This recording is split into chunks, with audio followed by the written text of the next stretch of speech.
ጾታት ፍቕሪ ደራሲ አልጌና ወልደ ማርያም ተረኽቲ ሙሴ ግርማ ጽዮንን ራሄል ዕቁባይን አዋሃድ ድምፂ ዮናስ መኮንን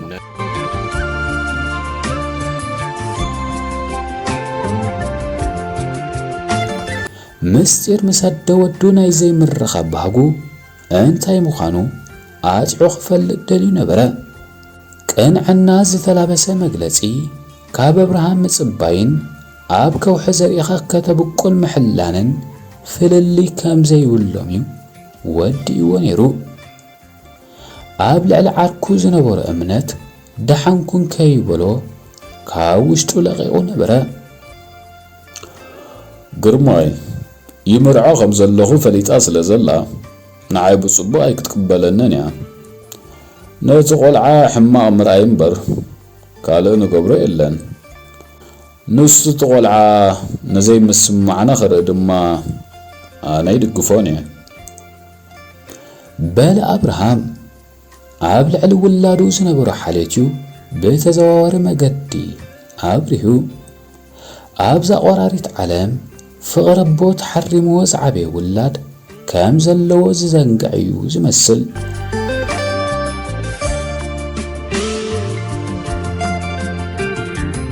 ደረት ሰማይ ብደበናታት ተዓጅቡ ነታ ትጠልቕ ዝነበረት ፀሓይ ናይ መፋነዊ ስነ ስርዓት ዘካይደላ ዝነበረ እዩ ዝመስል።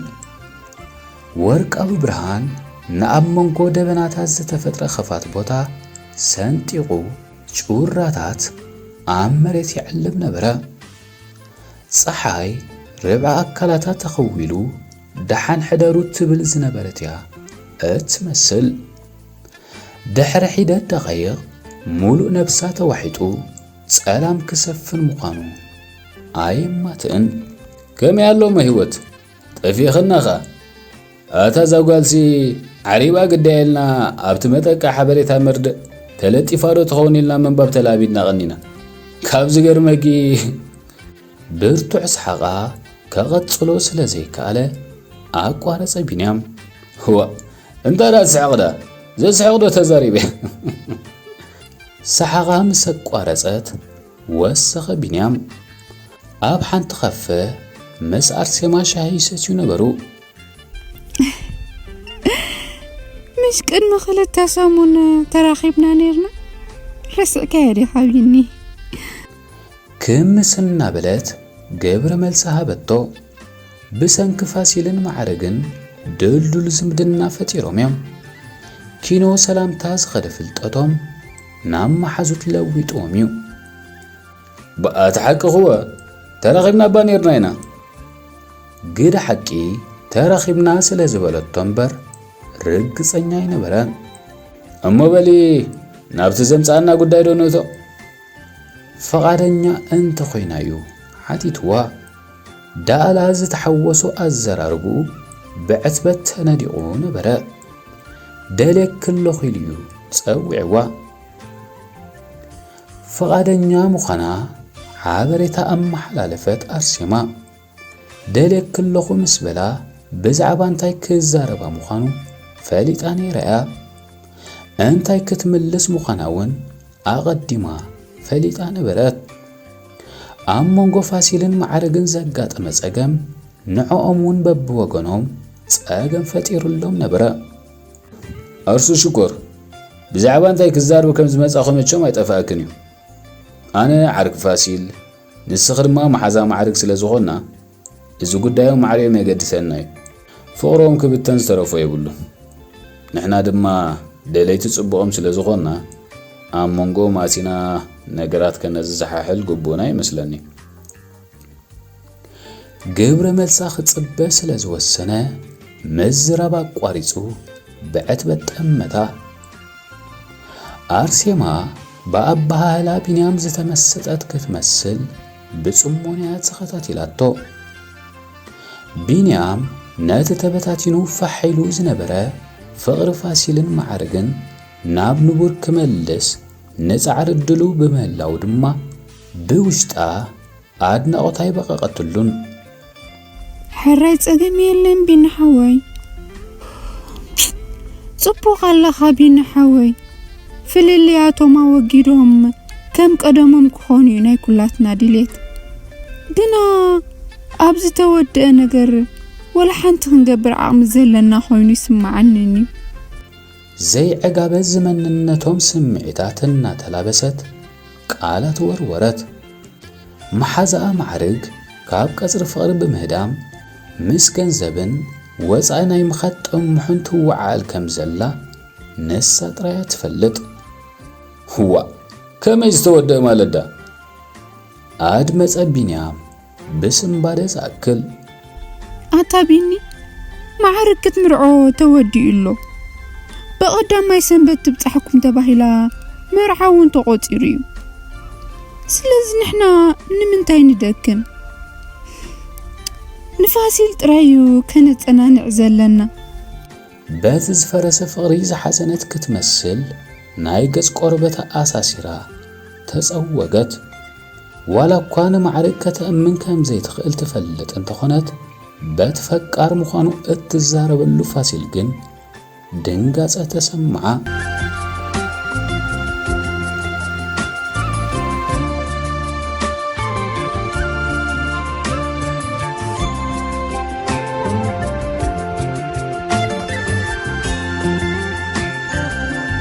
سمون أبراهام كي تأيغ بممصو أن تقطع نابت قلعو زتصوتو زنبر وغن قربا كابتون قلعو نمن كم زلأخ أن حسبن كله دما كابت زنبرو 200 متر رحقو فاسيل نابت زنبرو أنفت كمتس تعذبو أتا ولع نعسك حدا بقمت ود 10 عام زخون كابتا قجل زفرزن قلعة مسرائي تصوع قرماي قلعة نعو متصوعو فليتو قدس أنيحو قزي خيبال عيو متصوع أنا قويس لازم يصدما قابتا كاستنفس تسمع سمع زودي اتزمت زلو من اسي من يسمو نافاسيل أنا تأمته توكس قرماي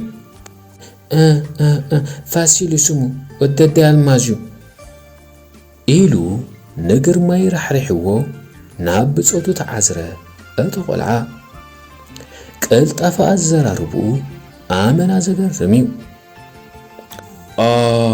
سلام كمي وعلك فاسيل أبتقو مسبتحة بتحتنا سلام تأقربا يماني تقيلون سلامتا نافاسيل زرقحا أوشتو سكفتا مسال السمعيت ينقلو نبرا نمنتاي سكفتا تسمعوو نعوونا يتردون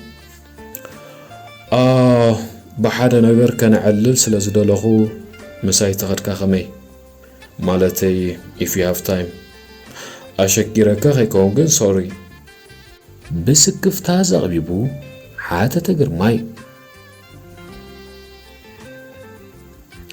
ناببخا كوزدكا مبال تساقم كيم صليو اتغند مخنيات عبيتو تساقم يلن بغلطف ملسة فاسيل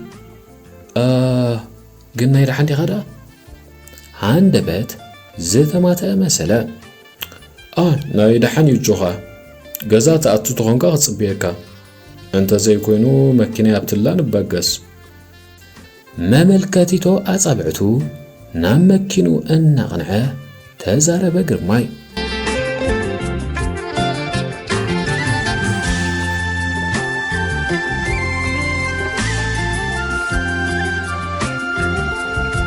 بينيام من النتتا قدميو تقعز نبرت منسي مسلالي كركبا سقمتو لعلى خالق اوان افتنا دحر حتصير رحقتيو ابتقى بصحو ابت حتصير رحقتان صفاتلو زنبرت فللي اصميبو خا تصقعا اب سامبو زمدبرو رسح اير اوصيو بخال نصح اير تكو متان تطو كبلا دما تنكفا معرك بسنباره زأكل جزي خيبلعتيا قمت ليلا نأبي عنتا زأتو بينيام دما كم مستان صباريغا تأتأو بلتلو بوشتا سخف كف يبلا نبرا مس فاسيل صبو كم زيلو سمعو كم زخون تسبيتايو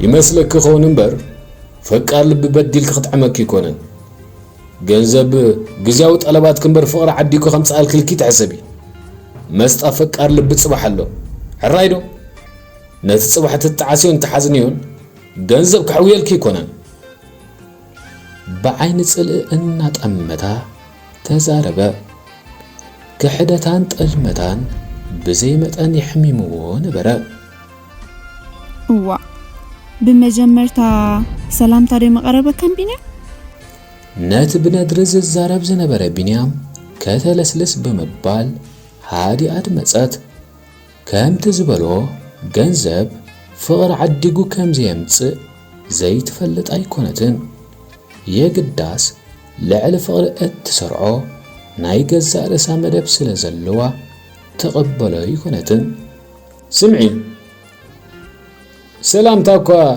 نلبا ماتنا الحقام نزحسو منبر نخمس خما قتلت فقرن عملقت جنزب زبلكت أيقونن فليتكي نوزن فقر قريفكم جنزب تأمنوا زي ورجع السبات سلام تاز بتصحكم أيقونن بسمعت تزاربه بنيام هاد أتزاربه معرق نفتنات قطعو ماليسو أغلت فود أمبر كاز حلو يتراين وا بلي أخلقك أبي زل خد أي خنسخة وا جزي أنت هبكو خاص إلك تلفلف أبي زلو يبجخي إلا ما قد داخد كتسل كتبل لملوم عقرتا ترير تصفعيت يأنقدا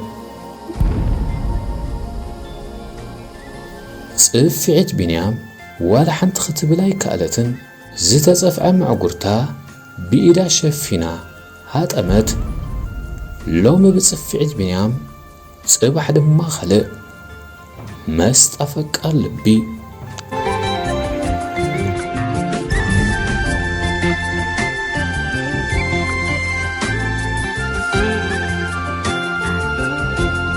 عمق زلو أتنافسو أبزي رجوع كنتات كم زنبرة يوزنت سرلكا يعنتون مثل ودو خريئة فزي زنين بحلوف تكباراتو تعسا ودو خرئ بمبقعد ما باهتا أم منفسو توجابيرو يعلبت نبرا كحدتو ولا بقاب قدم قرماي بمقد فاسيل أنت الطالعة اتا اي سعر نيزبل حماق نحون قاز ودو سلازرايات راي نافيس اللو نبرا نات مدارك تزير كوبو حفيس بدلو عبرك فاسيل بمودا يغري تحتي تيو فاسيل وني حمقن بغت تاي تقبلو عبو بمركاو تراي بزي متان تحقيسو نبرا نات مسمع عرق زقات أمو كونتا زرزيرو كعللومو اتتمالي قبل عليو قد لزفتسام أبراهام لومي فوسلو بوك خون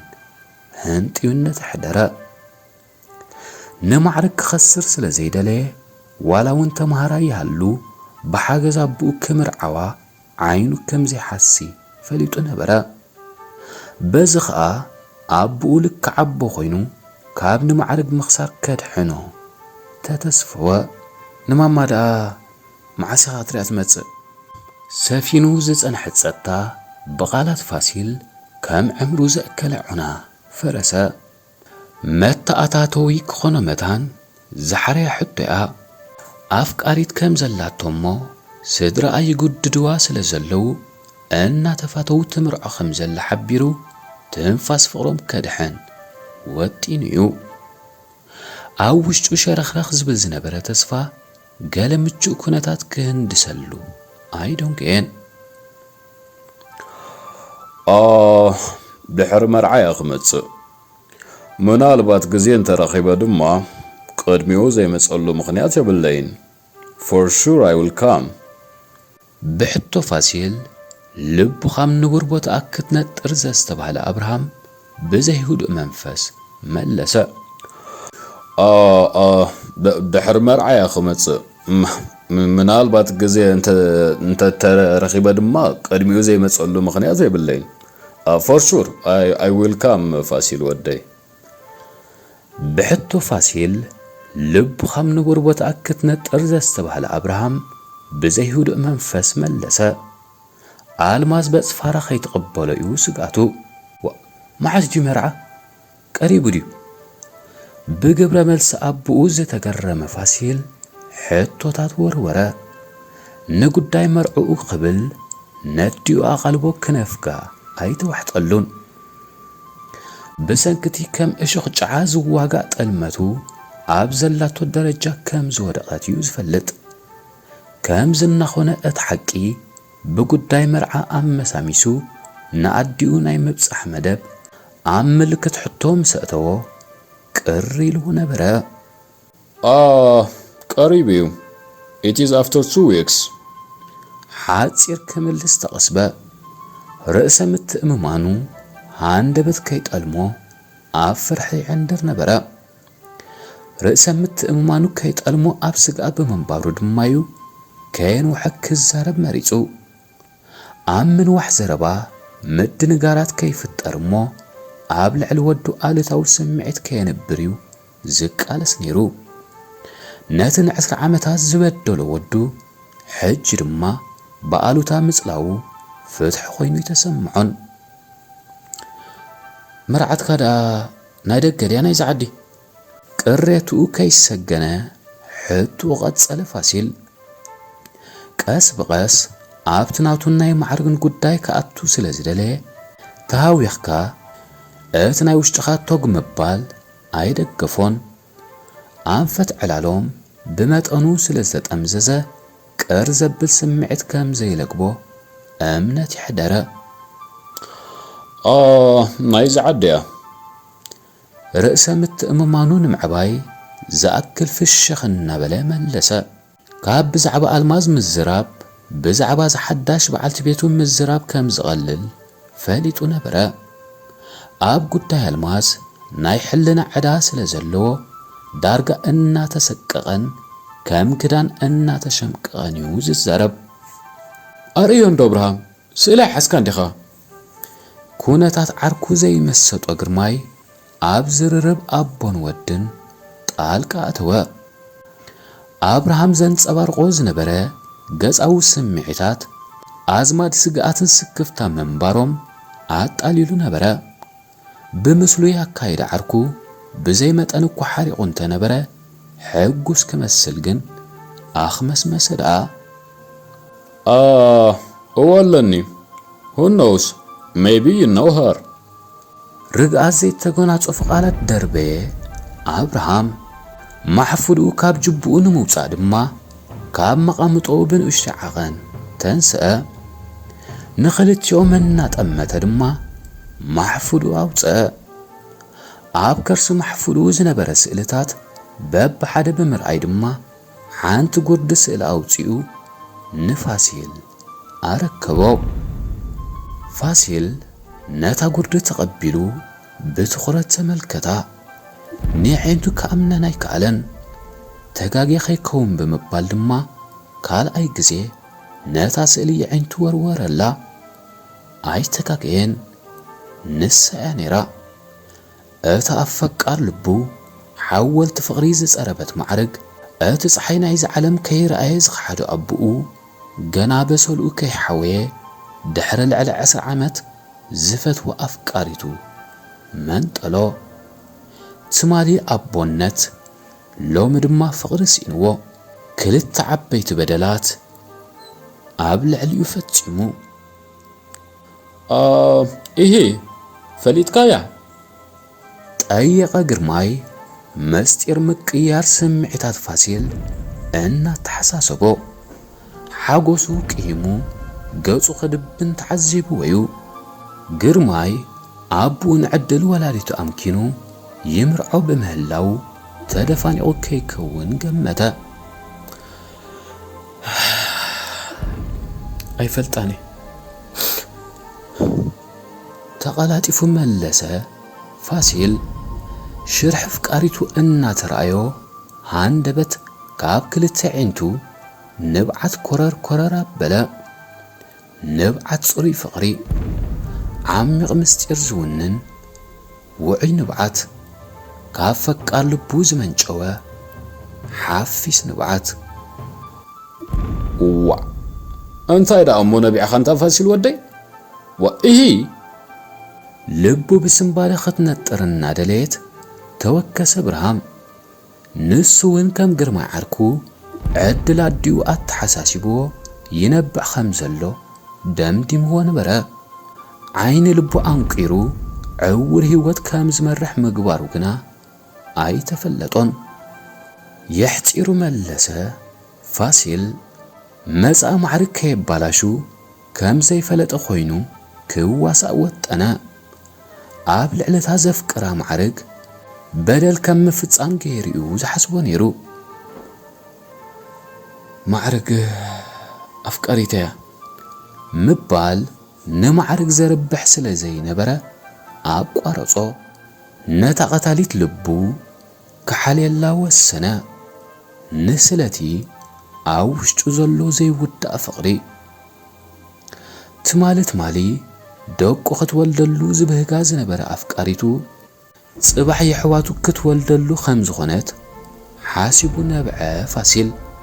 ዘይሕከኽ ልባዊ ስምብራት ናይ መጻኢ በዓልቲ ቤቱ ከም እትኸውን ዘይጠራጠረላ ዝነበረ ማዕርግ ድሕሪ ደጊም ሰይተብኡ ኮይናላ። እዚ ምጾታት ፍቕሪ ጥራዩ ኣቤት ተዓዲሎም እቶም ነዚ ኸይረኣዩ ዝሞቱ ኣምለኽቲ ፍቕሪ። እንተቲ ኣብ ፋሲል ዝመደበሩ ፍቕሪ ግና ንዘለዓለም ተቐንፂሉ ነበረ። ዘይሓስስ በሰላ ገዲፉ መንባር ኣቋሪጹ ነበረ። መንግሥተ ሰማይ የዋርስካ ፍቕሪ።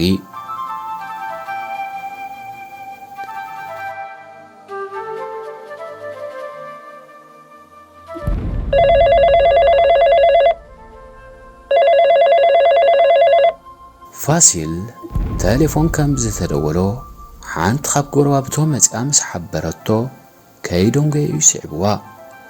ለዓት ቴሌፎን ብኢዱ ጨቢጡ ድማ ናብ እዝኑን ኣፉን ኣጥበቆ። ሄሎ መን ክብል መንነት ደዋሊ ከለሊ ጠየቐ። ፋሲል ማዕርጌ። ቀጢን ድምፂ ኣፍቃሪቱ ኣብ እዝኑ ሕረፈ። ማዕርግ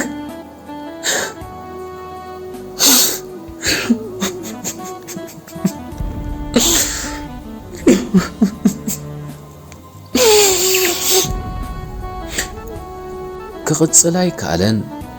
ይነብዕ መንባሩ ብናይ ምንኽናኽ ዳህይኡ ዝፍለጥ። ፋሲል ኣይተሓዘለይ በቃ የፍቅረካይ ግን ክምርዓወካ ኣይክእልን እየ ፋሲል። ስለዚ يحوات نخل فازل حوي مرعي وعلى البجاخة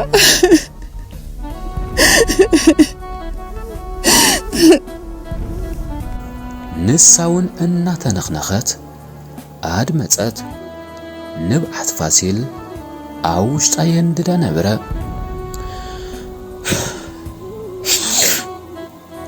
ግድነት ክውዕል ማዕርግ ንኣቦይ ወላዲ እየ ክትምርዓው ዘለኺ ሓፍተይ ዘይኮንኪ ሰይተቦይ ኢኺ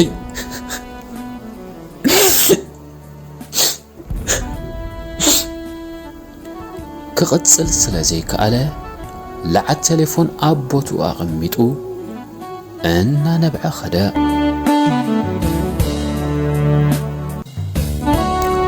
ስማዕ እንዶ እብራሂሞ ንማዕርግሲ ከም ዝተጠረስካ ነጊርካ ያዲኻ ማለተይ ድሕሪ መርዓኹም ሓዳርኩም ኣብ ኣስመራ ከም ትወፁስ ፈሊጣ ድያ? ጠየቐ ግርማይ ነትዝን ኢሉ ዝነበረ አብርሃም እናተዓዘበ